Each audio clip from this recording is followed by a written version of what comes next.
ராஜம் கிருஷ்ணன் அவர்கள் எழுதிய பெண் குரல் குடும்ப நாவல். அதனுடைய பகுதிகள் தான் கேட்டுட்டு இருக்கோம். இந்த நாவலோட முந்தின பகுதிகள், பகுதி 1, 2, 3, இதனுடைய லிங்கை இந்த வீடியோ டிஸ்கிரிப்ஷன்ல கொடுத்துருக்கேன். அதையும் கேட்டுட்டு அப்புறம் இந்த பகுதி கேட்டீங்கன்னா கதை நல்லா புரியும். கேட்கலாமா? பகுதி 4, அத்தியாயம் 2.3. மலர். இரவின் தனிமையினோடே நான் எத்தனை நேரம் விழித்திருந்தேனோ. நித்ரா தேவிக்கு என் மீது எப்பொழுதுமே கருணை உண்டு. அவள் என்னை அறியாமலேயே என்னை தன் வசம் ஆட்கொண்டு விட்டாள். அவர் எப்போது வருவாரோ என்று நினைவில் படிந்த எண்ணத்தினோடே உறங்கிவிட்ட என்னை சுசீலா சுசீலா என்று மெதுவாக அழைக்கும் குரலும், குப்புறப்படுத்திக் கொண்டிருந்த என் முதுகில் யாரோ தட்டிய உணர்வும் என் நித்திரையை கலைத்தன. அவர் வந்துவிட்டார் என்ற புல்லரிப்புடன் நான் திரும்பிக் கொண்டு கண்களை விழித்தேன். எத்தகைய ஏமாற்றம் எனக்கு அங்கே காத்திருந்தது! காவி புடவையும் தானுமாக விடியற்காலையின் மங்கிய வெளிச்சத்தில் என் மாமியார் முன் நின்றாள். சற்று எழுந்து வந்து காஃபி கொட்டையை அரைத்து வை.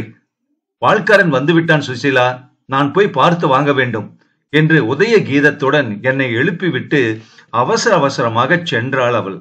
குறிக்கோள் ஒன்றை கொண்டு செல்லும் மனதிற்கு நடுவே வரும் தடங்கல்கள் ஒன்றையொன்று மிஞ்சிக் கொண்டு பிரம்மாண்டமாக தோன்றினாலும் அதைவிட இது சிறியது. கடந்து விடலாம் என்ற தைரியம் கொண்டால் முன்னேறி செல்வது எளிதாகுமாம். என் வாழ்விலே குறிப்பிட்ட லட்சியம் ஏதும் இருப்பதாக எனக்கு அதுவரை தோன்றியதே இல்லை. அந்த மாதிரியான லட்சியத்தை சிருஷ்டித்துக் கொண்டு அதை அடையும் ஆர்வம் கொள்ளும் சூழ்நிலையில் நான் பண்படையவில்லை. பெண்கள் மனமாகி கணவன் வீட்டுக்கு போவார்கள். அங்கே சுகமாகவும் சந்தோஷமாகவும் அன்பின் பிணைப்பில் வாழ்க்கை நடத்துவார்கள். அப்படி இல்லாதவள் துரதிர்ஷ்டசாலி என்ற எண்ணங்களிலேதான் நான் ஊறியிருந்தேன். இரவின் ஏமாற்றமும் காலை உதயத்தில் அதை தூக்கி அடித்த இன்னொரு ஏமாற்றமும் எனக்கு ஏதோ என் வாழ்விலே தெளிவில்லாத லட்சியம் ஒன்று உண்டென்றும் அதை அடைய நான் இது சிறியது, இதைவிட முன்னது பெரியது என்று எனக்கு ஏற்படும் தடங்கல்களை மன துணிவு கொண்டு கடக்க வேண்டுமென்றும் தோன்றச் செய்தன. அவருடைய மேனி படாத அந்த புத்தம்புது படுக்கையை சுற்றி வைத்துவிட்டு வாடி சோர்ந்த இருதயத்துடன் நான் அன்றைய பொழுதின் அலுவல்களை அணைய வந்தேன். அடுத்த அறையின் ஒரு கழித்த கதவிடுக்கின் வழியாக என் மைத்துனர் நிச்சிந்தையாக தூங்குகிறார் என்று அறிவிக்கும் குரட்டை சத்தம் வெளியே வந்தது. லீலாவின் அறையில் விளக்கு எரிந்தது. மேஜையின் மீது சாய்ந்து கொண்டு அவள் ஏதோ புத்தகத்தில் ஆழ்ந்திருந்தாள். முன்கூடத்தில் குழந்தைகள் உறங்கினார்கள். கடிகார முள் மணி 5:15 என்று அறிவித்தது. அதற்குள்ளாகவா காஃபி என்று எண்ணியவளாக கீழே வந்த நான் பல்லை தேய்த்துவிட்டு காஃபி கொட்டையை அரைக்கலானேன். முதல் நாள் ரயிலில் கண் விழித்திருந்தேன். ஆனாலும் புது மலர்ச்சியிலே உள்ளம் கொண்ட ஆவலால் உடல் சோர்வு சிறிதும் தெரியவில்லை எனக்கு. அவயங்கள் வேலை செய்ய துருதுருப்பாக புத்துணர்ச்சி பெற்றிருந்தன. இன்றே மலர்வதற்கான ஆவலுடன் சூரியோதயத்தை எதிர்பார்த்து நிற்கும் மடல் அவிழும் மலரின் மேல் திடீரென கார் மேகங்கள் மழை பொழிந்தால் கூம்பி விடுவது போல என் இருதய தாமரை சோர்ந்து கிடந்தது. உடலில் சுறுசுறுப்பு உயிரணுக்களை விட்டு அப்பால் எங்கோ உறங்கி கிடந்தது. செய்யும் வேலை எனக்கு மகிழ்வை ஊட்டுவதற்கு பதிலாக மிகவும் பாரமாக இருந்தது. வாழ்நாள் முழுவதும் இப்படி பாரமாகி விடுமோ என்னவோ. இல்லை, என்ன பேதமை இது! குடும்பம் என்றால் அதில் கடமை, அன்பு, ஆட்சி, அலுவல் எல்லாமே பின்னி கிடக்கும். ஒன்றுக்கு அவசியம் நேரிடும் போது இன்னொன்றின் வரையறையை விட்டு சற்று விலகி இருக்க வேண்டியே வரும். இதையெல்லாம் பொருட்படுத்தி தைரியத்தை இழந்து தன்னைத்தானே கோழையாக்கி கொள்ளலாமா? குன்றி விடும்படி இப்போது என்ன விதத்தில் தாழ்ந்து விட்டேன்? கோபம் வரும் சமயத்தில் 1 to 10 வரை எண்ணினால் போதும், கோபம் தணிந்துவிடும் என்று சொல்வது வழக்கம். சில சமயங்களில் மனதில் ஏற்படும் சஞ்சலங்களும் அப்படித்தான். சிந்தித்து பார்த்ததில் பிரமாதமாக எதுவும் நடந்துவிடவில்லை என்றே எனக்கு தோன்றுகிறது. கொஞ்சம் ஆறுதல் பெற்றவளாக அடுப்பில் பாலை காய்ச்சி கொண்டிருந்த போது லீலா அங்கே வந்தாள். என்ன அத்தை, புது மாட்டு பெண்ணை அதற்குள் அடுப்படியில் உட்கார்த்தி வைத்து விட்டீர்களே என்று என் மாமியாரை கேட்டுக்கொண்டே அவள் என் அருகில் வந்து உட்கார்ந்தாள். ராத்திரி என்னவோ நளினிக்கு உடம்பு அதிகமாக இருக்கிறது, சித்தப்பான்னு அலறான அத்திம்பேர் ராமுவ கூப்பிட்டார், இப்போ எப்படி இருக்கிறதாம் என்று கேட்டாள் அவள். எனக்கு எதுவுமே தெரியாது போல் நான் தலையை குனிந்து கொண்டு மௌனம் சாதித்தேன். ஒன்றும் தெரியவில்லையே, பட்டுவையும் காணோம், இன்னும் அவனும் வரவில்லையே என்று என் மாமியார் கவலை தொனிக்க பதில் உரைத்தாள். ஆனால் இரவு முழுவதும் ராமு அங்கேதான் இருந்திருக்கிறானா என்று வினவிய லீலா ஆச்சரியத்துடன் குனிந்து என் முகத்தை நோக்கினாள். மனதிலே இருக்கும் துயரம் தானாக அமுங்கி கிடக்கும். யாராவது அனுதாபமாக இருப்பது தெரிந்துவிட்டாலோ குபுக்கென்று வெளி கிளம்பிவிடும்.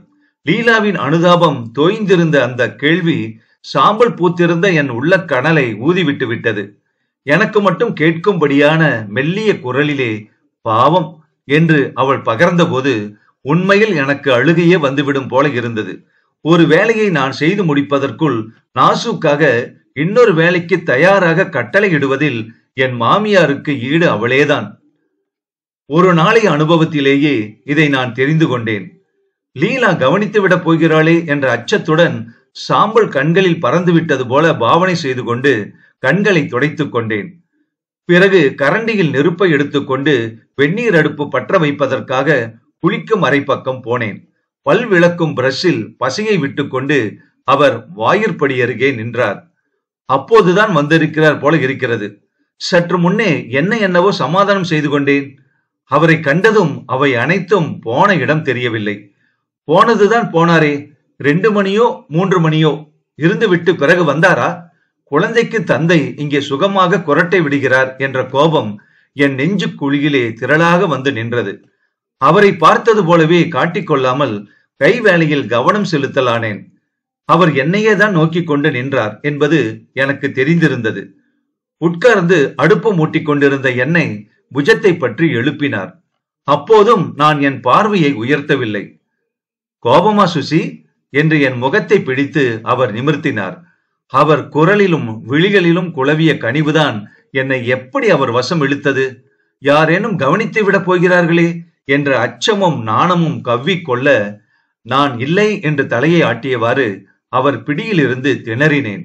நல்ல வேளை, இதோ ராமு வந்து விட்டானே என்று கூறிக்கொண்டே லீலா சோப்பு பெட்டி சகிதம் வந்தாள்.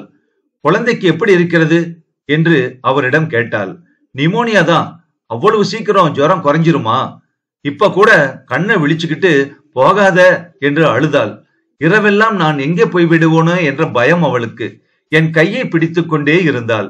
அப்படி இப்படி சற்று நகர்ந்து விட்டால் கூட போதும், அழ ஆரம்பித்து விட்டால். நெஞ்சில் இருந்து குரல் எழுப்பினால் தானே. காஃபி குடித்து விட்டு ஓடி வருகிறேன் என்று சமாதானப்படுத்தி விட்டு வந்தேன் என்றார் அவர். நல்ல வேளை, தத்துப்பெண் சொன்னாள் என்று அங்கேயே இருந்து விடாமல் இருந்தாயே. கல் நெஞ்சுக்காரன் நீ ராமோ என்று லீலா சற்றும் யாருக்கும் அச்சமின்றி பட்டம் சூட்டினாள் அவருக்கு. மனதிலே பட்டதை சற்றும் தயங்காமல் வெளியிட்டு விடும் அவளது தீரத்தை உள்ளூர பாராட்டினேன் நான். அவர் பதிலுக்கு என்னை நோக்கி முறுவலித்தார். அதனுடன் அந்த பேச்சு முடிந்துவிட்டது. முன்னால் போல அண்ணனும் தம்பியும் காரில் ஏறிக்கொண்டு சென்றார்கள். அவர் எந்த இடத்தில் வேலை செய்கிறார், என்ன வேலை, என்ன வருவாய், வீடு, கார், ரேடியோ என்று தடபுடலாக நடக்கிறதே, இவை யாவும் என் மைத்துனரால் தான் நடைபெறுகின்றனவா என்பன போன்ற குடும்ப சங்கதிகளை தெரிந்து கொள்ளும் அரிப்பு என் மனதை தின்றது. ஆனால் யாரிடம் கேட்பது? மாமியார் வேலை சொன்னால் செய்தேனே ஒழிய நெருங்கி கேட்கும் அளவுக்கு சகஜபாவம் வரவில்லை. பட்டுவுடன் நான் இன்னும் சேர்ந்தாற் போல 4-5 வார்த்தைகள் கூட பேசியிருக்கவில்லை. அவள்தான் வீட்டுக்கும் சிகிச்சை இல்லத்துக்குமாக அலைந்து கொண்டிருந்தாளே. மேலும் அவள் எப்போதும் என் முன் சிரித்த முகத்துடனேயே தென்பட்டாலும் மனம் விட்டு பேச முடியாதென்ற அர்த்தமற்ற அச்சம் என்னுள் எழும்பியது. லீலாவிடம் கேட்டு தெரிந்து கொள்ளலாம் என்றாலும் அதிலும் எனக்கு சங்கடம் தென்பட்டது.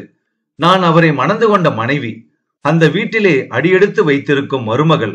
என் கணவர் என்ன உத்தியோகம் செய்கிறார், குடும்பம் எப்படி நடக்கிறது என்பன போன்ற விஷயங்கள் எனக்கு இன்னமும் தெரியவில்லை என்ற என் அறியாமையை நான் அவளிடம் காட்டிக்கொள்வதா?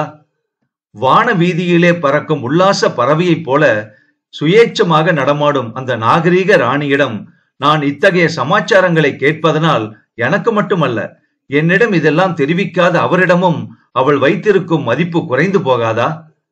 எனவே அந்த யோசனையையும் நான் கைவிட்டேன். அன்று பகல் கல்லூரியில் இருந்து வந்த பின் லீலா, சுசிலா, நீ இதுக்கு முன்னாடி இந்த ஊருக்கு வந்ததில்லையே என்று கேட்டாள். நான் உதட்டை பிதுக்கினேன். என் காதோடு நெருங்கிய அவள், நல்ல படம் ஒண்ணு ஓடுது, இன்னைக்கு மேட்னி ஷோவுக்கு போலாமா? எனக்கு இனிமேல் முக்கியமான வேலை ஒன்றும் இல்லை, வருகிறாயா சுசி என்று என்னை அழைத்தாள். எனக்கு ஒரு புறம் சந்தோஷமாகவும் ஒரு புறம் கஷ்டமாகவும் இருந்தது. மாமியாரிடம் சொன்னால் என்ன சொல்லுவாள்? இங்கே வந்து முழுசாக 2 தினங்கள் ஆவதற்குள் நான் லீலாவுடன் சினிமாவுக்கு போகிறேன் என்றால் நன்றாக இருக்குமோ? சிற்றுண்டிக்கு ஆரம்பிக்க வேண்டும். அரிசி உளுந்து ஊறுகிறது. வேலைக்காரி வருவாள். இத்தனை வேலைகளையும் விட்டுவிட்டு எப்படி கேட்பது? ஆனால் லீலா அவ்வளவு குறுகிய காலத்தில் என் உள்ளத்தை சரியாக புரிந்து கொண்டு அன்புடன் அழைக்கும் போது தட்டுவதா? என் மௌனத்தை கண்ணுற்ற அவள், என்ன யோசனை செய்கிறாய் சுசி? போனால் அவருடன் அல்லவோ போக வேண்டும், இவளுடன் போவானேன் என்று இருக்கிறதா கள்ளி என்று என் கன்னத்தை செல்லமாக இழைத்து குறுநகை செய்தாள். இல்லை இல்லை, அத்தையிடம் நீங்கள் சொல்லுகிறீர்களா?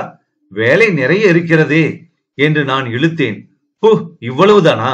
சமையலறை எப்பவும் இருக்கவே இருக்கிறது. மாடிக்கு போய் தலைவாரி டிரெஸ் பண்ணிக்கொள், நான் சொல்லி சரிபடுத்தி விடுகிறேன் என்று என் முதுகில் தட்டி கொடுத்து அவள் உற்சாகப்படுத்தினாள். வீட்டில் அடக்கமாக வளைய வர வேண்டிய மருமகள் நான் என்பதையும் மறந்து சந்தோஷத்துடன் துள்ளி கொண்டு மாடிக்கு ஓடினேன். அத்தையிடமும் தாயிடமும் லீலா என்ன கூறினாளோ தெரியவில்லையே. சற்றைக்கெல்லாம் தன்னை அலங்கரித்துக் கொள்ள அவளும் மாடிக்கு வந்து விட்டாள். இருவருமாக தோள் மேல் தோள் போட்டுக்கொண்டு உல்லாசமாக மாடியை விட்டு கீழே வந்தபோது வாயிலில் கூடைக்காரியிடம் என் மாமியார் கத்திரிக்காய் வாங்கி கொண்டிருந்தாள். எங்களை அகன்ற விழிகளுடன் நிமிர்ந்து பார்த்த அவளுக்கு, லீலா, அத்தை, நான் மாம்பழத்துக்கு ஒரு சிநேகிதி வீட்டுக்கு போக வேண்டியிருக்கிறது.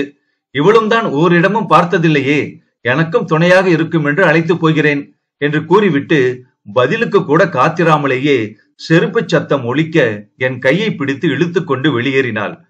நீங்கள் இப்போதுதான் சொல்கிறீர்களா? ஏதாவது நினைத்து கொண்டால் என்ன செய்வது என்று நான் கலவரத்துடன் லீலாவை வினவினேன். நினைத்துக் கொள்வதென்ன? அவர்களாக பார்த்து உன்னை அனுப்ப வேண்டும் என்று எண்ணி பயந்தால் நீ பயந்து கொண்டே இருக்க வேண்டியதுதான். ஏதடா, நேற்று வந்த பெண்தானே என்று கூட இல்லாமல் உடனே சமையல் அறைக்குள் உட்கார வைத்து விட்டார்களே, இத்தனை நாட்களாக எப்படி சமாளித்தார்களாம் என்று ஆத்திரத்துடன் மொழிந்தாள் லீலா. அதனால் என்ன, வேலை எதுவும் இல்லாவிட்டால் எனக்கும் எப்படி பொழுது போகும்? தேய்ந்த கட்டைதான் மனம் பெறும் என்று என் அப்பா சொல்லுவார். சோம்பேறி வாழ்க்கையில் என்ன சுகம் இருக்கிறது என்றேன் நான் பதிலுக்கு. அதுவும் சரிதான். புது பெண் புதிதான சூழ்நிலையில் நம்மிடம் பழக வந்திருக்கிறாள். 4 நாளைக்கு நாம் அன்புடன் அரவணைத்துக் கொண்டு போக வேண்டும் என்று இங்கு யார் நினைக்கிறார்கள்? அம்மாவும் அத்தையும் அடுப்பங்கரை உதவிக்கு ஆச்சு என்று நினைப்பது கிடக்கட்டும். அக்கா ஏதோ ஓடியாடும் குழந்தைக்கு உடம்புக்கு வந்திருக்கிறது என்று இல்லாமல் ஒரே அடியாக பிரமாதப்படுத்தி கொண்டு வீட்டுக்கு யாரும் வேண்டாதவர்கள் வந்திருப்பதை போன்று இதுதான் சமயம் என்று நர்சிங் ஹோமிலேயே உறைந்து கிடப்பது நன்றாகவே இல்லை. நேற்று இரவு சாப்பிடும் போது அத்திம்பேர் மாட்டுப்பெண் சமையல்தானே என்று கேட்கிறார். எனக்கு எரிச்சல் வந்து விட்டது. இரவுதான் ஆகட்டும், குழந்தை சற்று தூங்கினதும் அவன் சங்கடப்பட்டு கொண்டு உட்கார்ந்திருந்தால் கூட, நீ போ ராமு, நான் பார்த்துக் கொள்கிறேன் என்று அக்கா சொல்ல வேண்டாமா? மரியாதை கொடுத்தல்லவோ மரியாதை வாங்க வேண்டும். எனக்கு இதையெல்லாம் பார்க்க பொறுக்கத்தான் இல்லை என்று விடுவிடு என்று சொல்லிக்கொண்டே போனாள் அவள். எனக்கு ஒரே பிரமிப்பாக இருந்தது. நான் கூட இவ்வளவு ஆழ்ந்து கவனிக்கவில்லையே. உரியவளான எனக்கே இப்படியெல்லாம் குற்றமாக எடுத்துக்கொள்ள தோன்றாத போது, படிப்பிலும் களிப்பிலும் மனதை செலுத்தி வரும் கல்லூரி மாணவியான அவள் வீட்டிலும் குடும்பத்திலும் இன்னும் தொடர்பு கொள்ளாதவள் வெகு நுட்பமாக கவனித்திருக்கிறாளே. மன வாழ்க்கையை இன்னும் மேற்கொள்ளாத அவளுக்கு புது மனைவியின் உள்ள துடிப்பு எப்படி தெரிகிறது? அந்த வாழ்விற்கும் உரிய பருவம் வந்துவிட்டால் தானாகவே உணர்ந்து கொள்ள முடியும் போலும். லீலா என்னை விட வயதில் மூத்தவள் அல்லவா? ஒவ்வொருவருடைய குணமும் ஒவ்வொரு மாதிரி இருக்கும். எதையும் நுட்பமாக ஆராயாமல் சகஜமாக எடுத்துக்கொள்வதுதான் நலம் என்று அப்பா உபதேசித்தது என் நினைவுக்கு வந்தது. இப்படியெல்லாம் இருக்கும் என்று முன்பே அறிந்து சொன்னது போல அல்லவா நடக்கிறது. லீலாவின் அபிப்பிராயங்களை அப்படியே மடக்கி நான் பதில் கொடுத்தேன். இது போன்ற விஷயங்களை ஊன்றி ஊன்றி கவனிக்காமல் விட்டுவிடுவதுதான் நல்லது. வீணாக ஆராய்ச்சி செய்து மனதை சஞ்சலத்திற்குள்ளாக்கிக் கொள்வதில் என்ன லாபம் என்று சொன்னேன். ஒரு கணம் நடைபாதையிலேயே நின்ற லீலா என்னை பிரமிக்கும் விழிகளுடன் பார்த்து, ராமு அதிர்ஷ்டசாலிதான் என்று முணுமுணுத்தாள். பஜார் ரோடு ஒன்றுக்கு நாங்கள் இருவரும் வந்தோம். லீலா என் கையை பிடித்து அழுத்தி, இங்கேயே நிற்கலாம், பஸ் இங்கேதான் வரும் என்று கூறினாள். பிற்பகல் வேலையாதலால் துணிக்கடைகளிலும் வளையல் கடைகளிலும் ஏறி இறங்கும் பெண் மக்கள் கூட்டம்தான் அதிகம் காணப்பட்டனர். நான் வைத்த கண் வாங்காமல் எதிர் திசையில் உள்ள கடைகளை கவனித்துக் கொண்டிருந்த பொழுது அந்த புறம் ஒரு பஸ் வந்து நின்றது. ஆட்கள் இறங்கிய பின் மறுபடியும் அது நகர்ந்தது. ஹலோ என்று யாரோ பழகிய குரலில் விழித்தது என் கவனத்தை இழுத்தது. எதிர் வெயிலில் முகத்தை சரித்துக் கொண்டு பார்த்தேன்.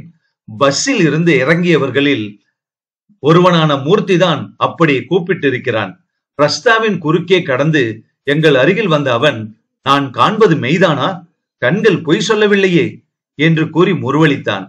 கண்களை துடைத்துக் கொண்டு நன்றாக பாருங்கள், இந்த உலகத்தில் தான் இருக்கிறோமா என்ற சந்தேகம் பின்னும் குறுக்கிட்டால் கிள்ளிவிட்டுக் கொண்டு பாருங்கள் என்று பதிலுக்கு புன்னகை செய்தாள் லீலா.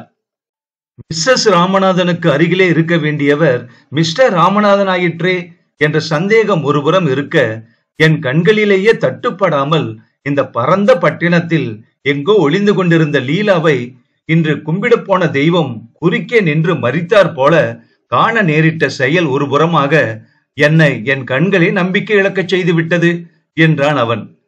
எங்க இத்தனை தூரம் என்று லீலா கேட்டாள் அவனை. மவுண்ட் ரோடு வரைக்கும் ஒரு வேலையா வந்தேன். அப்படியே மிஸ்ஸஸ் ராமநாதனை பார்க்க உங்க வீட்டை தேடி பார்க்கலாம்னு தான் நான் கிளம்பினேன். அவ எனக்கு தெரிஞ்சவளாக்கும் என்றான் மூர்த்தி. அட, அப்படியா சங்கதி? என்கிட்ட நீ சொல்லவே இல்லையே சுசி. உங்களுக்கு உறவாவ என்று லீலா மலர்முகத்துடன் கேள்விகளை அடுக்கினாள். அவனை கண்டதுமே எனக்கு அவன் புடவைகளை கொண்டு அத்தையிடம் கொடுத்திருப்பானோ, அத்தை என்ன சொல்லியிருப்பாளோ அவனிடத்தில், அவன் என்ன நினைத்து கொண்டிருப்பானோ என்ற எண்ணங்கள் எல்லாம் மனதின் அடித்தளத்தில் இருந்து கிளம்பி என்னை உறுத்த தொடங்கிவிட்டன. அதை பற்றி அவன் இப்போது லீலாவுக்கு முன் கேட்டுவிடாமல் இருக்க வேண்டுமே என்று நினைத்தேன். எங்கள் பரிச்சயத்தை அவனே விளக்கி கூறிய பின் லீலா அவனிடம், ஆனால் சுசீலாவை பார்க்க எங்கள் வீட்டுக்கு வந்து கொண்டிருந்தீர்கள் என்று சொல்லுங்கள் என்றாள் சந்தோஷத்துடன். என் நெஞ்சு படபடவென்று அடித்துக் கொண்டது. அந்த விஷயத்தை அவன் சமய சந்தர்ப்பம் அறியாமல் கேட்டுவிட்டால்? இவனிடம் புடவையை திருப்பி கொடுத்தது என்ன ஒரு முட்டாள்தனம்! நாங்கள் படம் ஒன்று பார்க்க தியேட்டருக்கு கிளம்பினோம். ஆட்சேபம் ஏதுமில்லை என்றால் வருகிறீர்களா? ஒரு விஷயம் இல்லை, பல விஷயங்கள் வேண்டுமானாலும் கேட்க அவகாசம் இருக்கும் என்று சிரித்துக்கொண்டே லீலா அவனையும் கூப்பிட்டாள். அவன் தட்டி கழிக்க வேண்டுமே என்று நான் விரும்பினேன். ஆனால் அவனோ, ஓ வருகிறேன், ஆனால் அந்த சமாச்சாரம் இப்போது கேட்பதற்கில்லை, அவளிடம் தனியாகத்தான் நான் கேட்க வேண்டும் என்று என்னை நோக்கி நகைத்த போது லீலாவின் முகத்தில் கேள்விக்குறியிட்டு விட்டது.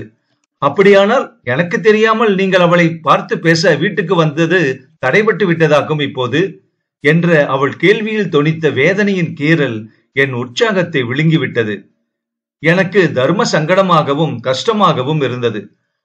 அப்படி முழுக்கவும் சொல்வதற்கில்லை, லீலா அவர்களையும் பார்க்க முடியுமானால் ஒரு விஷயம் பேசலாம் என்ற ஆசையும் எனக்கு இருந்தது என்றான் அவன் அடுத்தபடியாக.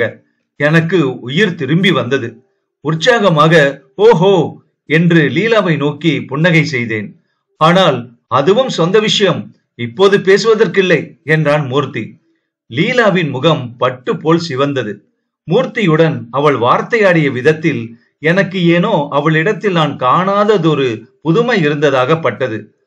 ஆரம்பம் முதலே அவளை கூர்மையாக கவனித்து வந்த என் கணவருடன் தங்குதடையின்றி அரட்டை அடிக்கும் அவளுடைய இயல்பான மாதிரியில் இப்போது அவனுடன் அவள் பேசவில்லை என்று எண்ணினேன்.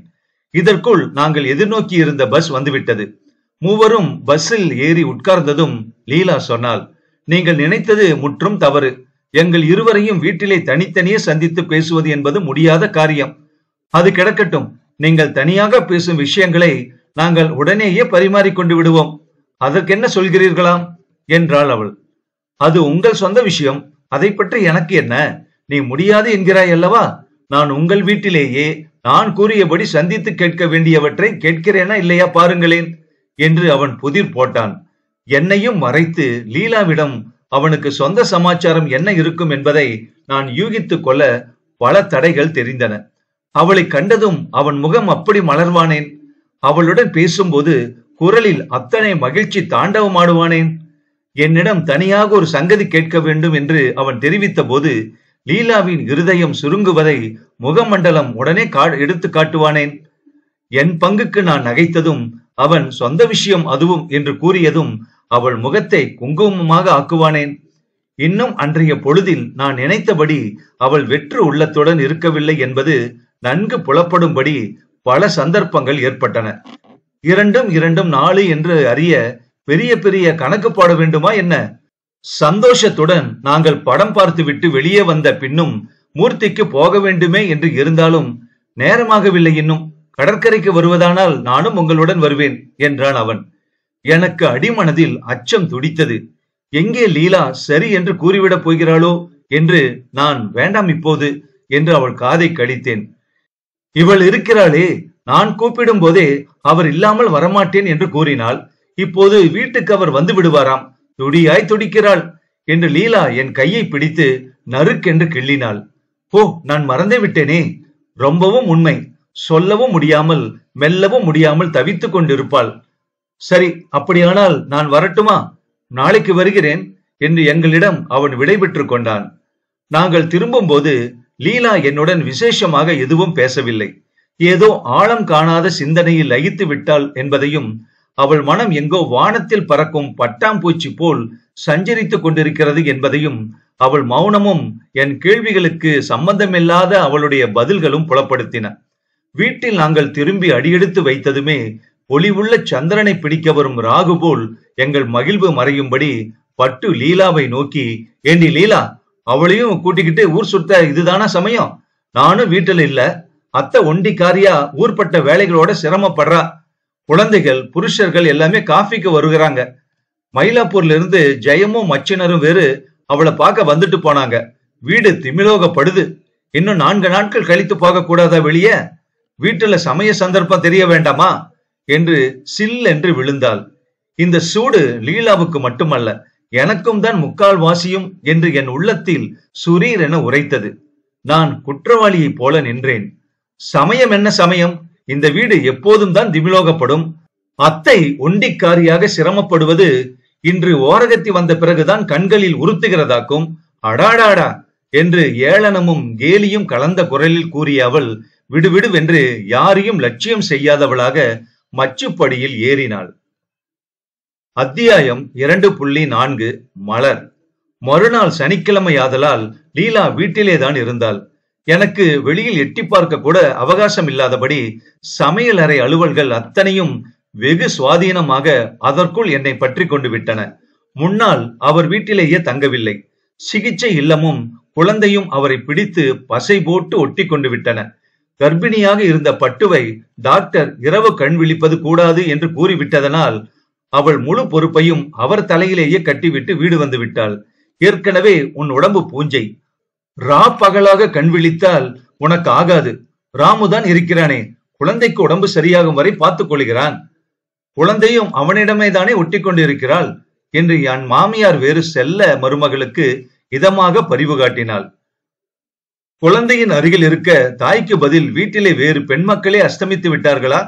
அவர் நர்ஸ் வேலை செய்ய வேண்டுமா? ஏதோ வீட்டில் அன்பு காட்டுபவரிடம் ஒட்டி கொண்டிருக்கும் குழந்தைகள் உண்டுதான். அதற்காக அவரே அதை தொட்டிலிட்டு தாளாட்டும் நிலைமையில் முழுக்க முழுக்க ஐக்கியமாகிவிட வேண்டுமா? முதல் நாள் அமுங்கி கிடந்த என் குரோத உணர்ச்சி கொதிக்கலாயிற்று. முழுசாக 3 நாட்கள் ஆவதற்குள் பாம்புக்கு விஷமில்லாமல் போகாது என்று கூறும்படி தன் குணத்தை இப்போது காண்பித்து விட்டாள் பட்டு. எங்கோ வெளியே அழைத்து போராளாக்கும் என்று இல்லாமல் லீலாவை என்னை சொல்லாதவள் போல தேள் கொட்டுவது போல் சுல் என்று கடிந்து கொண்டாளே. கொட்டினது அவளைத்தான் என்றாலும் நெறி எனக்குத்தான் ஏறியது. ஏண்டி அழைத்து போனாய் லீலா என்று கூறினாலும் நீ ஏண்டி போனாய் சுசீலா என்றுதான் அர்த்தம். என்னை பார்ப்பதற்கு என்று மயிலாப்பூரில் தனியாக இருக்கும் என் டாக்டர் மைத்துனரும் அவர் மனைவி விஜயமும் வந்திருந்தார்களாம். எனக்காக காத்து பார்த்துவிட்டு இன்னொரு நாள் வருவதாக கூறி போய் விட்டார்களாம். இடித்து காட்டுவதை போல இதை என் காதுகள் கேட்கவே 3 முறை சொன்னாள். நான் லீலாவுடன் வெளியே சென்றிருக்கும் செய்தியை அவர் வீடு வந்தவுடனேயே அறிவித்திருக்க மாட்டாளா? இரவு சமையலறையை சுத்தம் செய்து கொண்டிருந்தேன் நான். சிகிச்சை இல்லம் செல்லும் முன் பிளாஸ் கிளம்ப வந்த என் கணவர், லீலாவுடன் எங்கெல்லாம் போயிருந்தாய் என்று கேட்டார். எங்கும் இல்லை, ஒரு சினிமாவுக்கு போயிருந்தோம் என்று மெதுவான குரலில் பதில் கொடுத்தேன். தேவலையே, எந்த படத்திற்கு போனீர்கள்? அதற்குள் நீயும் லீலாவும் இத்தனை சிநேகம் பூண்டு விட்டீர்களே என்று மனதில் ஏதோ மாசின்றி சந்தோஷமாக எங்கள் நட்பை உற்சாகப்படுத்தும் பாவனையில் கூறினார் அவர். தாம் இன்றி தமக்கு தெரிவிக்காமல் வெளியே சென்றதற்காக அவர் என்னை கண்டிக்கட்டும் என்று பட்டு எண்ணியிருந்தாலோ என்னவோ. கோபத்தின் ரேகை கூட அவரிடம் காணவில்லை. மதனியிடம் அவர் அளவு கடந்த மரியாதையும் மதிப்பும் வைத்திருக்கலாம். ஆனால் லீலா கூறியது போல மரியாதை கொடுத்துத்தான் மரியாதை வாங்க வேண்டும் என்று ஏன் அவளுக்கு தெரியவில்லை? அவருடைய அத்தனை மதிப்பையும் குலைத்துக் கொள்ளும் வகையில் அவள் நடந்து கொண்டு அவருக்கு கோபமூட்டி விட்டு பிறகு என் மீதே குற்றம் சாட்டுவாளோ என்னவோ. ஊர்வலத்தின் போது நான் அவளை பற்றி அவ்வளவு உயர்வாக எண்ணி பெருமைப்பட்டேன். அந்த அறியாமையை நினைத்து கொண்டால் எனக்கு சிரிப்புத்தான் வந்தது. மனதில் எது நல்லது என்று படுகிறதோ அதற்கு தோற்ற பொலிவும் இருந்தால் அதற்கு அதிக மதிப்பு உண்டாகிவிடும். சர்க்கரை பண்டத்துக்கு வளம் ஊட்டுவது போல ஆகிவிடும். அப்படி அவள் அகன்ற குங்கும பொட்டும் கம்பீரமான முகமும் நகை தவழும் இதழ்களும் நான் அவள் அன்பின் அவதாரம் என்று எண்ணியதற்கு இன்னும் அனுசரணையாக இருந்தனவே. ஒரு தரம் சிறு வயசில் எனக்கு மலேரியா காய்ச்சல் வந்திருந்தது. அப்போது வைத்தியரிடமிருந்து அப்பா 2 மாத்திரைகள் வாங்கி வந்து எனக்கு கொடுத்தார். வெண்மையாக உருண்டையாக பார்ப்பதற்கு சர்க்கரை மிட்டாய் போல இருந்த மாத்திரையை நான் முரணேதும் செய்யாமல் வாயில் போட்டுக்கொண்டேன். நாவில் பட்டதும் அசல் மிட்டாயை போல தித்தித்தது. அந்த உற்சாகத்தில் நான் அதை கடைவாய் பற்களால் கடித்ததுதான் தாமதம். அது விஷமாக கசந்தது. தொண்டை மூக்கெல்லாம் கூட நெடி ஏறியது. பட்டு என்னை கண்டு செய்யும் புன்னகையும் இப்படித்தான் போலும். உண்மை அன்பு செயல்களினால் அன்றோ வெளிப்பட வேண்டும். உள்ளத்தில் கசப்பை வைத்துக் கொண்டு மேலுக்கு காட்டும் இனிப்பு உண்மையானதல்ல என்று வெளிப்பட எத்தனை நேரமாகிவிடும்? ஒரு கொடியில் காய்த்திருக்கும் லீலாவுக்கும் பட்டுவுக்கும் எத்தனை வித்தியாசம்! ஒருத்தி 2 நாட்களுக்குள் எனக்கு கசப்பை உண்டாக்கும்படி நடந்து கொள்வானேன். இன்னொருத்தி 2 நாட்களுக்குள் என் இருதயத்தையே கவர்ந்து விடுவானேன். வைரமும் கரியும் ஒரே மூலப்பொருளில் இருந்து உண்டாகவில்லையா? சேற்றில் செந்தாமரையும் முளைக்கிறது, பாசியும் தான் படருகிறது. மூர்த்தி வேறு வருகிறேன் என்று சொல்லி இருக்கிறான். அவன் இன்னும் என்ன பூகம்பத்தை கிளப்பி விடுவானோ? ஒரு விஷயம் என்று புடவை சங்கதியை அப்படி மழுப்பினானே.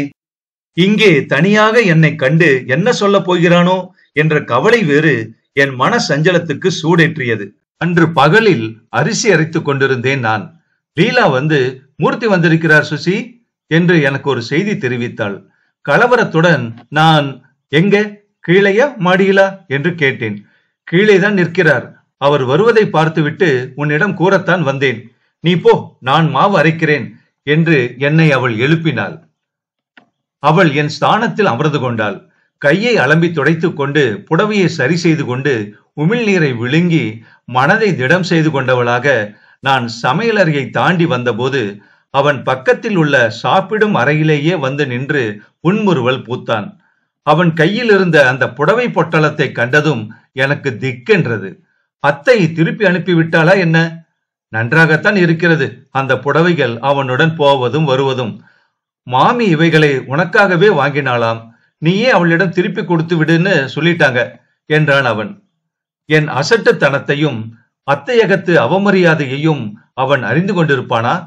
அல்லது அவனுக்கு அறிவிக்காமலே அத்தை உள்ளூர விஷயத்தை கிரகித்துக் கொண்டு நாசுக்காக திருப்பி இருப்பாளோ என்ற நடுக்கத்துடன் நான் புடவைகளை பெற்றுக்கொண்டேன்.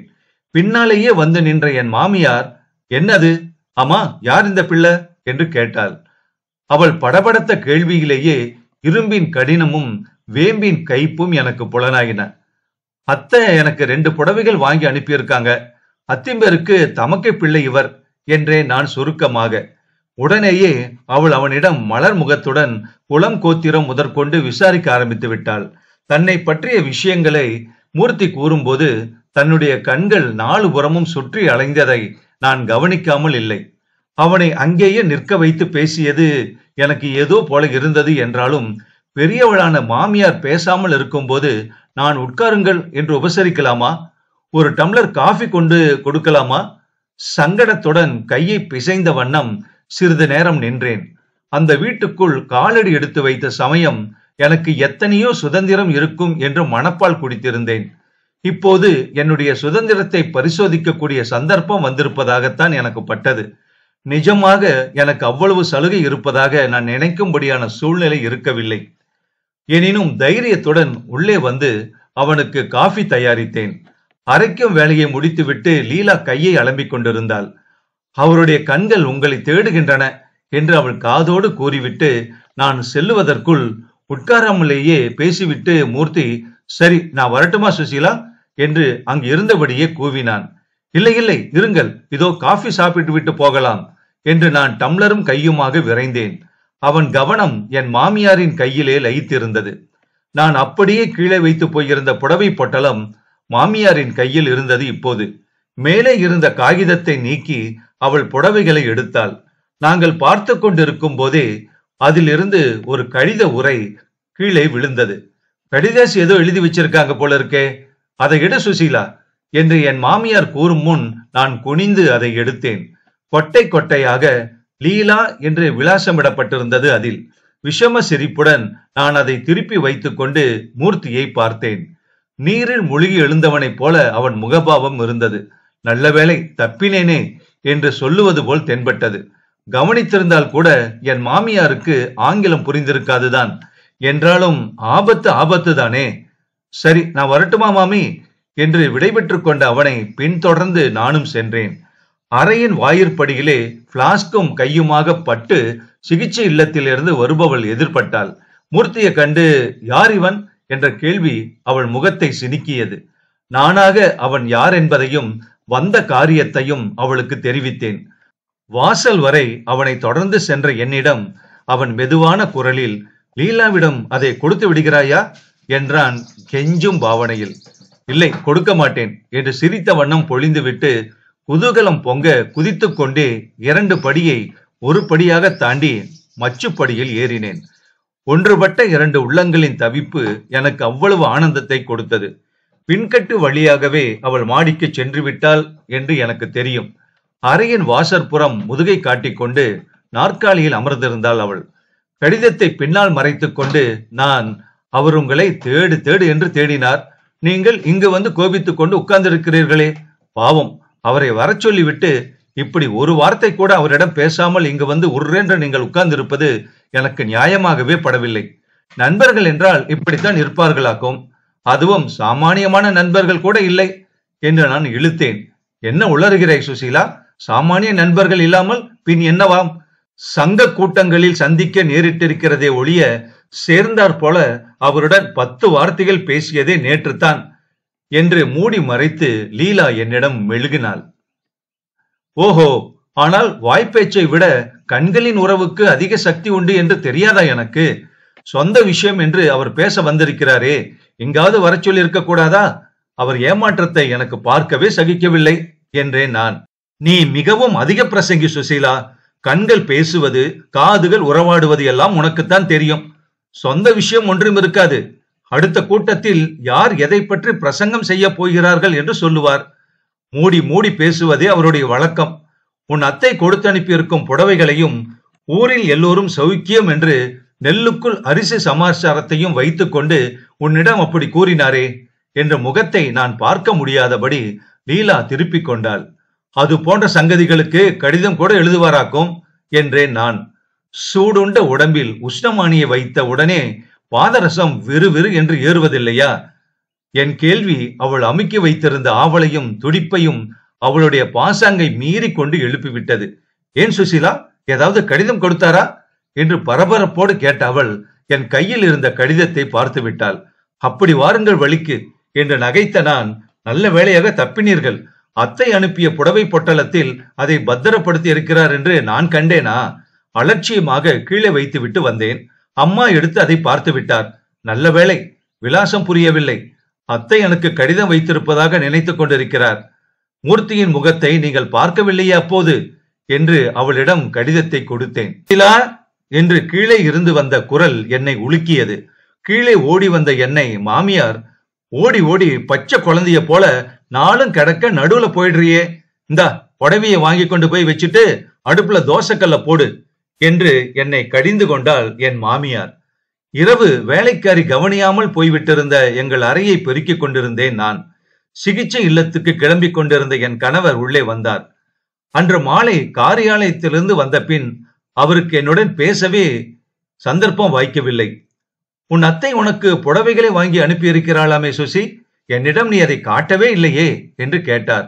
நான் தலையை தூக்காமலேயே சுருதி களைந்த வீணையைப் போல ஆமாம் என்றேன். அவர் மட்டும் சக்தி உடையவராக இருந்தால் அந்த ஒரு ஆமாமிலேயே என் ஆற்றாமை அவ்வளவையும் தெரிந்து கொண்டிருக்கலாம். அப்புறம் மூர்த்தி உனக்கு உறவினனாமே, நீ என்னிடம் இதுவரை சொல்லவே இல்லையே. அவன் இன்று வந்திருந்ததாக மன்னி சொல்லுகிறாளே என்று கேள்விகளை என்னை உற்சாகப்படுத்துவதாக எண்ணிக்கொண்டு அவர் மேலே அடுக்கினார். மன்னிதான் எல்லாவற்றையும் சொல்லுகிறாளே, நான் வேறு சொல்ல வேண்டுமா? பெட்டியை திறந்து மௌனமாகவே புடவைகளை எடுத்து கொடுத்தேன். தடவி பார்த்துவிட்டு அவர், நன்றாக இருக்கிறது, நிறம் கூட உனக்கு பொருத்தமாக இருக்கும். அத்தைக்கு உன்னிடத்தில் பிரியம் அதிகமோ? நாளைக்கு ஞாயிற்றுக்கிழமை தானே, மூர்த்தியை வர சொல்லுவதுதானே? மன்னி யாரோ என்றாள். அப்புறம்தான் லீலா சொன்னாள் மூர்த்தி தான் வந்தவர் என்று.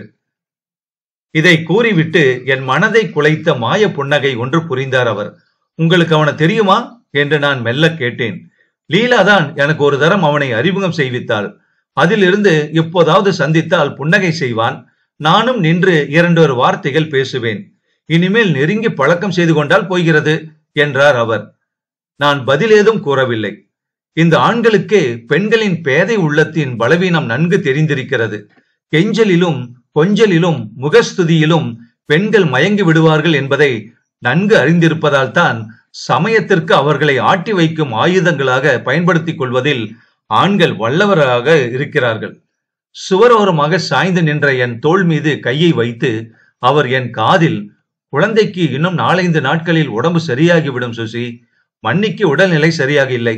பார், இந்த சமயத்தில் விட்டு கொடுக்கலாமா? நான் கோபமா சுசி? உனக்கு கோபமா? எனக்கும் எவ்வளவு சங்கடமாக இருக்கிறது தெரியுமா? நாளை ஞாயிற்றுக்கிழமை, உன்னிடம் சாவகாசமாக 4 வார்த்தைகளாவது பேச வேண்டும் என்று எதிர்பார்த்து கொண்டே இருக்கிறேன் என்றார் அவர். அழும் பிள்ளைக்கு மிட்டாய் கொடுப்பதைப் போல இது என்ன? எனக்கு கண் துடைப்பா? பேசாமலே அவர் போயிருந்தால் தேவலையே. இந்த குழைவும் கொஞ்சலும் என் மனதை இன்னும் அல்லவா நெளிய வைக்கின்றன. நான் வாயை திறந்து சொல்ல என்ன இருக்கிறது இதில்? பார்த்தாயா, உனக்கு கோபம்தான் போல இருக்கிறது என்றார் அவர். கோபமும் இல்லை, ஒன்றுமில்லை. கோபப்படுவானேன் இதில் என்று நான் முணுமுணுத்தேன். நீ இப்படி சொல்லும் போதே கோபம் உன் குரலில் தொனிக்கிறதே. கோபம் இல்லை என்றால் என் மனதை இழுக்கும் உன் புன்னகை எங்கே போயிற்று சுசி? இந்த நாடக மேடை பேச்சு பக்கென்று என்னை சிரிக்க வைத்து விட்டது. கொஞ்ச நாளைக்கு புன்னகை புரிந்து உங்கள் உள்ளத்தை கவர்ந்து சங்கடத்திற்கு உள்ளாக்க வேண்டாம் என்றுதான் இருந்தேன் என்றேன் நான். பொல்லாதவள் சுசி நீ என்று சிரித்துக் கொண்டே கூறிவிட்டு அவர் போய்விட்டார். அவர் சென்ற திசையையே வெறித்து பார்த்து கொண்டு நான் நின்றேன். வந்து 2 தினங்களிலேயே அப்படி இருக்கும் இப்படி இருக்கும் என்றெல்லாம் ஆனந்த வானத்திலே சஞ்சரித்த நான் கனவுகள் களைந்து உண்மையை நிதர்சனமாக கண்டுவிட்டேன். அன்பில்லாத மாமியார், அதிகாரம் செலுத்தும் ஓரகத்தி, கடமையில் உழலும் கணவன், இவர்களுக்கு மத்தியில் நான் தரியிலே ஓடும் குழல் போல ஓடி ஓடி உழைக்க வேண்டும். ஏமாற்றமும் வெறுப்பும் மேலிட்டவளாக நான் சாளரத்தண்டை திரும்பி நின்றேன். அடுத்த வீட்டில் காதல் நாடகம் நடந்து கொண்டிருந்தது. அன்று எனக்கு பார்க்க பிடித்த காட்சி இன்று காணத்தகாத காட்சியைப் போல அருவருப்பை தந்தது. விளக்கை அணைத்துவிட்டு படுக்கையில் வந்து உட்கார்ந்தேன். குழந்தைகள் உறங்கி சந்தடி ஓய்ந்து விட்டதே ஒழிய மைத்துனரும் பட்டுவும் கூடத்திலேதான் இருந்தார்கள். ரேடியோ ஏதோ புரியாத ஹிந்துஸ்தான் இசையை பரப்பிக் கொண்டிருந்தது. சங்கீதம், கூத்து, கும்மாளம், கேளிக்கை எல்லாம் அவர்களுக்குத்தான். எனக்கு அவற்றையெல்லாம் அனுபவிக்க ஒரு உரிமையும் கிடையாது. அத்தை வீட்டில் அன்று பாட்டி என்னை நேரிலேயே சுட்டு விடும்படி சொன்னாள். அதாவது ஒரு விதத்தில் தேவலை போல் இருந்தது. இங்கே என்னை எல்லோரும் சொல்லாமலேயே நான் ஒன்றுக்கும் தகுதியற்றவள் என்று எப்படியோ அறிய செய்தார்கள். இந்த வீட்டில் இந்த சூழ்நிலையில் இப்படி என்றால் வாழ்நாள் முழுவதும் எப்படி? ஐயோ அம்மா, நினைத்தாலே எனக்கு ஏதோ என் தலையில் மலையை ஏற்றுவது போல பலுவாக இருந்தது. இருட்டிலே ஏதோ உருவம் நிழலாடியது. குலுங்கிய வளையல் லீலா என்று அந்த ஒளி எனக்கு கட்டியம் கூறியது.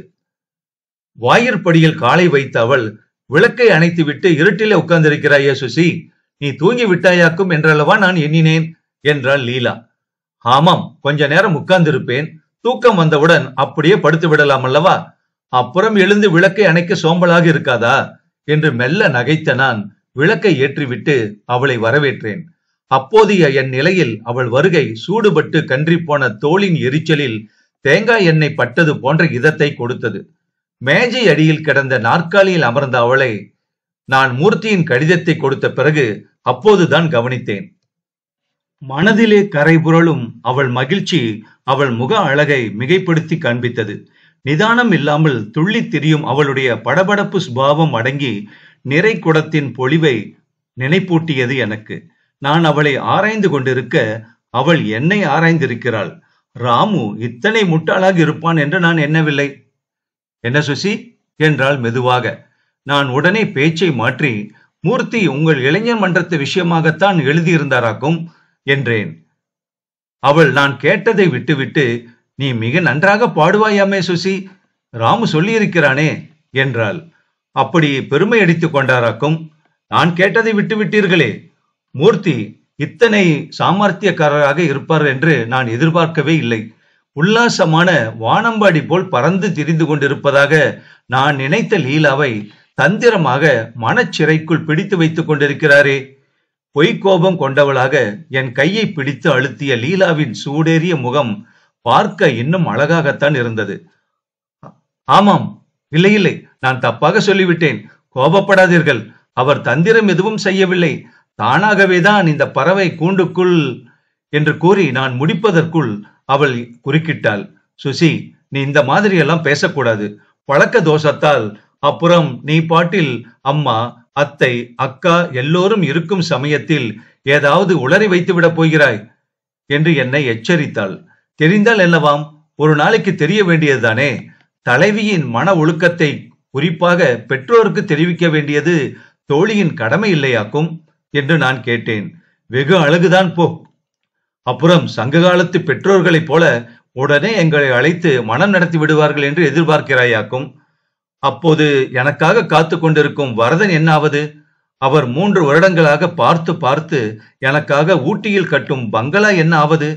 இந்த சமாச்சாரம் ஏதும் என் பெரியோர்களுக்கு தெரிந்தால் மூர்த்தியை அப்புறம் இந்த வீட்டுக்குள்ளேயே படியேற்ற மாட்டார்கள் என்ற அவள் குரலிலே பேச்சுக்குரிய பாணி தொனிக்கவில்லை.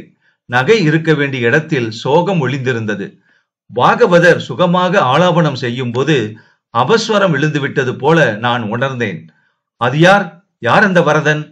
அவர் கட்டும் பங்களாவிற்காக மூர்த்தியை பற்றி பிரஸ்தாபிக்க கூடாது என்று வாய்ப்பூட்டும் போடுகிறார்களே, என்ன அது? நீ விளையாடுகிறாய் சுசி. ராமுவிடம் கூட பேச்சுவாக்கில் பிரஸ்தாபித்து விடாதே, ஏனெனில் அவன் சும்மாவே இருக்க மாட்டான். உடனே விஷயத்தை ஆலோசிக்காமல் அக்காவிடமும் அத்திம்பேரிடமும் பரப்பி விடுவான். தவிரவும் அவராக முனைந்து வர வேண்டுமே ஒழிய ஊருக்கு முன் எல்லோருக்கும் தெரிய வைப்பது இந்த நிலைமையை இன்னும் மோசமாக்கிவிடும். முதலாக அக்கா காலேஜுக்கு முற்றுப்புள்ளி வைத்து விடுவாள். எனக்கு அதுதான் பயமாக இருக்கிறது. வரதன் அம்மாவுக்கு சிறிய தகப்பனார் பிள்ளை. தலைமுறைக்கு உட்கார்ந்து சுகம் அனுபவிக்க கூடிய அளவுக்கு சொத்து இருக்கின்றது. சின்ன வயதிலே தூர உறவிலே ஒரு குழந்தையை பிடித்து பொம்மை கல்யாணம் செய்து வைத்தார்கள். அது கொடுத்து வைக்கவில்லை. திரண்ட ஐஸ்வர்யங்கள் இப்போது ஒரு எஜமானிக்கு ஏங்கி நிற்கின்றன. வரதனுடைய தகப்பனார் ஒரு காலத்தில் என் தந்தைக்கு உதவி செய்தார். ஏற்கனவே தாம் செய்த பொம்மை விவாகத்தால் மனவிட்டு போயிருந்த அவர் இறக்கும் தருவாயில் வரதனுக்கு என்னை மனைவியாக்கும்படி என் தந்தையிடம் வாக்கு வாங்கி கொண்டார். இப்போது அவரும் போய்விட்டார் என்றாலும் வரதனுக்குத்தான் நான் என்று எல்லோரும் உறுதியாக முடிந்து வைத்திருக்கிறார்கள். படிக்க ஆசைப்படுகிறாள் என்று விவாகத்தை தள்ளி போட்டிருக்கிறார்கள். அவ்வளவுதான். அத்திம்பேர் முதலாக வியாபாரம் ஆரம்பித்த போது கூட பண உதவி அந்த குடும்பத்தில் இருந்துதான் கிடைத்தது. எனவே அவர்களுக்கும் அங்கே மிகுந்த மதிப்பு இருக்கிறது. நான் எல்லாம் தெரிந்தும் இப்போது மூர்த்தியை பற்றி பிரஸ்தாபித்தால் எத்தகைய பூகம்பம் எழும் என்று நீயே யோசித்து பார் சுசி என்றாள் லீலா வருத்தத்துடன். நான் மெதுவாக, மூர்த்திக்கு இதெல்லாம் தெரியுமா என்று வினவினேன். ஓஹோ, நீ நினைக்கும் மாதிரியில் நாங்கள் மனதில் உள்ளதை இதுவரை பேசியதே இல்லை சுசி. நீ கொடுத்தது அவர் உள்ளத்தை அறிவிக்கும் முதல் கடிதம். நான் அசைவற்று அவளையே வைத்த கண் இமைக்காமல் நோக்கினேன். எனக்கு என்ன செய்வதென்று புரியவில்லை சுசி. நீ என்ன சொல்கிறாய்? என் தோளிலே கைகளை வைத்துக் கொண்டு என்னை உற்று பார்த்தாள். என்னை விட வயதிலும் கல்வி கேள்வியிலும் வெளி உலக அனுபவத்திலும் மூத்தவள். என் கண்களுக்கு நான் சரிசமமாக நினைக்க முடியாதபடி மரியாதைக்கு உகந்த பாத்திரம். அன்பு ஒன்றினால்தான் அவளிடம் நெருங்கி பழக முடிகிறது என்று என்னை விட ஒரு படி மேலாக நான் கருதி இருக்கும் அவள் கிராமத்து மக்களிடம் குருட்டு நம்பிக்கையின் இடையே பக்குவம் அடைந்திருந்த என்னிடம் யோசனை கேட்டதை என்னால் நம்பவே முடியவில்லை. வெகு சுலபமாக, அதனால் என்ன, வரதனை என்னால் மனம் புரிந்து கொள்ள முடியாது என்று பயப்படாமல் சொல்லிவிடுங்களேன். என்னை பயந்தாங்கொள்ளி என்று கூறிவிட்டு நீங்களே பயம் கொள்ளியாக இருக்கிறீர்களே என்றேன் நான். ஓ சுசீலா, உனக்கு எல்லாமே விளையாட்டாக இருக்கிறது. நாகரிகம் நாகரிகம் என்பதெல்லாம் நடை உடை பாவனைகள் தான் இருக்கிறது, மனதிலே வரவில்லை. ராமுவுடன் நான் வித்தியாசமின்றி விளையாட்டாக பேசுவதையே அக்கா நொடிக்கு 100 தரம் கண்டிப்பாள். வரதனை நான் மறுத்தால் நிச்சயமாக எல்லோருடைய விரோதத்தையும் சம்பாதித்துக் கொள்ள வேண்டும். இல்லாவிட்டால் அவர்கள் வகுத்த வழியிலே வாழ்நாள் முழுவதும் துயரக் கடலில் உழல வேண்டும் என்று தன் மனதை திறந்து அவள் கொட்டினாள் என்னிடம். கதைகளில் மட்டுமே அதுவரையில் காதலை பற்றி படித்திருந்த எனக்கு கண்முன் அதில் சிக்குண்டு வாடும் லீலாவை காண மனதிலே மகிழ்ச்சி கிளம்பியது. காதல் காதல் என்று கதாசிரியர்களும் காவிய கர்த்தாக்களும் புகழும் அந்த அனுபவம் நமக்கு கிட்டவில்லையே என்று தோன்றியதோ என்னவோ. உடனே உள்ளிருந்து இன்னொரு குரல், ஏன் கிட்டவில்லை? அவருடைய பேச்சும் பார்வையும் ஏன் இப்படி சிந்திக்க சிந்திக்க இனிக்கிறதாம் பின்னே? காதல் என்று தேவலோகத்தில் இருந்து தனியாக வந்து குதிக்குமோ? பெரியவர்கள் சுட்டி காட்டிய திசையில் அன்பு எனக்கு உதித்திருக்கிறது. வாழ்வில் தடுமாறாமல் ஒரே நிலையில் இன்பமாக பிரயாணம் செய்ய. அவள் அப்படி இல்லை, தன் மனம் போல செல்லும் திசையில் அன்பு கண்டுவிட்டது. அதுதானே வித்தியாசம் என்றது. இந்த எண்ணம் வந்ததும் என் உள்ளத்திலே அலாதியான ஒளி பிறந்தது. லீலாவை மறந்து என் வாழ்வின் விமர்சனத்தில் ஈடுபடும்படி சிந்தனை குதிரை வேறு திசையில் திரும்பிவிட்டது. என் வீட்டிலும் சாதாரணமாக ஜகது தங்கம் இருவரும் விவாகமாகி கணவன் வீடு சென்றிருந்தனர். தங்கத்தை பற்றி என்னால் அவ்வளவாக அறிய முடியவில்லை. ஆனால் ஜகது என்னை போல் இல்லை என்பது நிச்சயம். இந்த மாப்பிள்ளைக்காக தந்தி அடித்து தபால் அனுப்பி 1000 பாடுபட்டீர்களே, எதற்கெடுத்தாலும் அம்மாவிடம் கொண்டிருக்க என்று எத்தனையோ முறைகள் அவள் அம்மாவிடம் புகார் கூறியிருக்கிறாள் என்றால் அந்த மாதிரி சொல்ல முடியாதே. அவள் 1000 குற்றங்கள் செய்தால் கூட அவரை நான் மணந்திருப்பது மகத்தான பேறு என்றளவா களிப்புறுகிறேன். என் வாயாலேயே அவரை இழிவு செய்வேனா? இத்தகைய அழுத்தமான பிடிப்பு இந்த கொஞ்ச நாட்களிலேயே என்னை அறியாமல் என் உள்ளத்தில் வளர்ந்திருப்பதன் காரணம் என்ன? லீலா அவள் அறைக்கு சென்ற பின் புதிதாக தோற்றமிட்டிருந்த மன ஒளியிலே என்னை மறந்து நான் சொக்கி விட்டேன். என்னுடைய அந்த புதிய உலகிலே கற்பனை விமானமேறி மனம் போனபடி சஞ்சரித்தவளை எப்படி நித்திரை அரசி ஆட்கொண்டாள் என்பதே எனக்கு தெரியவில்லை. இந்த நாவலோட தொடர்ச்சி அடுத்த பகுதியில கேட்கலாமா?